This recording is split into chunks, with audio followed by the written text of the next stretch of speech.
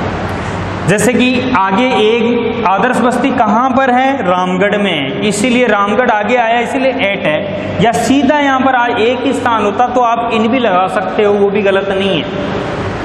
तो याद रखो, यहाँ पर फिर से देखो, लिविंग एट आदर्श बस्ती रामगढ़, रामगढ़ की आदर्श बस्ती में रह रहा हूँ। अब आप कहोगे सर लिविंग है, लिविंग की वर्ब कहाँ गई सर, और इसका सब्जेक्ट कहाँ गया, क्योंकि ये एक ही सेंटेंस है इसीलिए एम यहाँ पर आ गया, आई भी आ गया, एम भी आ गया। फिर कोमा लगाकर ए स्टूडेंट ऑफ, कोमा लगाकर आप कंटिन्यू सेंटेंस जारी कर रहे हो, इसलिए एम तो पहले लिख दिया, दोबारा आई एम लिखने की जरूरत नहीं है आपको, इसीलिए लिविंग आ गया। ठीक है, तो लिविंग एट आदर्श बस्ती रामगढ़, रामगढ़ की आदर्श बस्ती में रह रहा हूँ। एज यू नो, जैसा कि आप जानते हो, the annual exams are going on. आगे देखो, वार्षिक परीक्षाएं जारी हैं, गोइंग ऑन, गो ऑन आगे है तो ये एक फ्रेजल वर्ब बन गई। यहाँ पर फ्रेजल वर्ब मतलब वर्ब के आगे प्रीपोजिशन आकर एक विशेष अर्थ दे, तो गोइंग ऑन का मतलब क्या है, जारी रहना, जारी है। तो वार्षिक परीक्षाएं जारी हैं। स्टूडेंट्स हैव टू, देखो हैव टू, ये हैव टू है, ये बाध्यता को शो करता है, मजबूरी को शो करता है, और स्टूडेंट्स प्लूरल है तो हैव आ गया। Students have to study, verb की first form. Students have to study day and night, students को दिन रात पढ़ना पड़ता है। बट लेकिन हियर, यहाँ पर they cannot concentrate on their study, लेकिन यहाँ पर वे अपनी पढ़ाई पर ध्यान नहीं लगा पाते हैं। बिकॉज, क्योंकि some people, कुछ लोग प्ले बजाते हैं loud speakers at high volume. High volume का मतलब तेज साउंड में लाउड स्पीकर्स बजाते हैं यहाँ, इसीलिए क्या है, स्टूडेंट्स को पढ़ाई पर ध्यान नहीं लगा पाते हैं। ये एक रीजन बता दिया। इसके बाद में देखो दे, ये दे किसके लिए आया है, कई लोगों के लिए आया है। सम पीपुल, कुछ लोग, play loud speakers at high volume, कुछ लोग क्या हैं, हाई वॉल्यूम पर लाउड स्पीकर बजाते हैं। दे हैव बीन, पैसिव में सेंटेंस देखो, they have been requested, E D third form, many times, they have been requested many times, उनसे कई बार निवेदन किया गया है या निवेदन किया जा चुका है। But they do not listen, लेकिन वे नहीं सुनते हैं। इंस्टेड ऑफ दिस, इसके बजाय, देखो गैप पर अर्थ कोमा लगा दी, इंस्टेड ऑफ दिस, इसके बजाय, they get angry. Get angry का मतलब वे क्रोधित हो जाते हैं, गुस्से में आ जाते हैं। And use abusive language, abusive का मतलब गाली गलौज वाली, और गाली गलौज की भाषा का प्रयोग करते हैं। बस अब कुछ हटकर आप बताना चाह रहे हो, वहां पर पैराग्राफ चेंज करते हैं, तो अपने पैराग्राफ चेंज किया। इफ दिस गोज ऑन, यदि ऐसा जारी रहता है या इस तरह से जारी रहता है, यदि इसी तरह की स्थिति जारी रहती है, तो कोमा का अर्थ है यहाँ पर तो, क्योंकि इफ से शुरू हुआ है, ये एक सेंटेंस है, दो क्लोज से जुड़कर बनेगा, ये इफ कंजक्शन ही आ गया, इसीलिए बीच में कोमा आती है, उसका अर्थ तो होता है हमेशा, याद रखना। इफ दिस गोज ऑन, यदि ऐसा जारी रहता है तो मेनी स्टूडेंट्स, कई विद्यार्थी will fail in the exam, परीक्षा में फेल हो जाएंगे। सो इसीलिए आई रिक्वेस्ट यू, मैं आपसे निवेदन करता हूं, किस बात के लिए, to ban on the use of loud speakers during the examination period. During मतलब के दौरान, एग्जामिनेशन पीरियड के दौरान लाउड स्पीकर्स बजाए जाने पर बैन लगाने के लिए, टू बैन का मतलब रोक लगाने के लिए आपसे निवेदन करता हूं। ठीक है। मेनी स्टूडेंट्स, कई विद्यार्थी, study in government school, government school में पढ़ते हैं। And they are weak in study, और पढ़ाई में वे कमजोर हैं। Their future is in darkness, उनका भविष्य अंधकार में है। दैट्स वाई मतलब इसीलिए, इसी कारण से या इसीलिए, आई एम रिक्वेस्टिंग, मैं निवेदन कर रहा हूँ, यू आपसे, किस लिए, to save the future of the students, इन विद्यार्थियों का भविष्य बचाने के लिए। ठीक है, अब आगे देखो, आप एंड कर रहे हो इसका, होप आशा है, you will look into, into देखो, इनटू का मतलब है गहनता से देखना, मतलब क्या है, दिमाग पर जोर डालकर देखना, उसको क्या है, जैसे कि तवज्जो देना, उसको तवज्जो देने के लिए इनटू का यूज होता है, वरना सीधा ही इन का यूज होगा। Hope you will look into the matter मतलब विषय, आशा है कि आप विषय पर ध्यान दोगे, लुक इनटू का मतलब ध्यान देना, ध्यान दोगे, इमीडिएटली मतलब तुरंत, और क्या करोगे, टेक, देखो एंड कंजक्शन है और एक ही सेंटेंस है इसलिए विल ही आएगा यहाँ पर, टेक का स्ट्रिक्ट मतलब सख्त, स्ट्रिक्ट का अर्थ क्या है, सख्त, एक्शन मतलब कदम, स्टेप, स्ट्रिक्ट स्टेप भी लिख सकता हूं मैं यहां पर, लेकिन एक्शन का मतलब क्या होता है, कार्य। ठीक है, एक सख्त कार्य है, एज अर्ली एज पॉसिबल, जितना जल्दी हो सके उतना एक सख्त कार्य क्या है, अपनाओगे। या जैसे कि मैं लिखूं, टेक ए स्ट्रिक्ट स्टेप, की आशा है जितना जल्दी हो सके आप एक सख्त कदम उठाओगे। स्टेप का अर्थ क्या है, कदम, स्टेप का अर्थ होता है कदम और एक्शन का अर्थ होता है कार्य, दोनों सही है यहाँ पर। तो एक बार फिर से देखो, होप आशा है, you will look into the matter immediately, कि तुरंत आप विषय पर ध्यान दोगे, और क्या करोगे, take a strict action as early as possible, या take a strict step as early as possible, और जितना जल्दी हो सके उतना एक सख्त कदम उठाओगे और सख्त कार्य को अपनाओगे। बस धन्यवाद देते हुए, क्योंकि आपको आशा है इसलिए आप धन्यवाद दे रहे हो, थैंकिंग यू, धन्यवाद, योर्स फेथफुली। अब यहाँ पर एक कई कोमा लगा देते हैं, कोमा लगाना गलत है, सीधा लिखा जाता है योर्स फेथफुली। फेथफुली की जगह आप सिंसियरली भी लिख सकते हो, ट्रूली भी लिख सकते हो। तो यहाँ पर देखो इजी स्पेलिंग है जो आपको आती है, योर्स फेथफुली, आपका विश्वास पात्र, आपका नाम आ गया है यहाँ पर, बीच में आपने नाम नहीं दिया था, यहाँ पर नाम देना पड़ेगा, और इसके नीचे पहचान लिख दिया, आप हो कौन, स्टूडेंट ऑफ 12th क्लास, 12वीं के एक स्टूडेंट हो। बस इस तरह से लेटर है, इजी एकदम। Okay, thank you, that's all in this.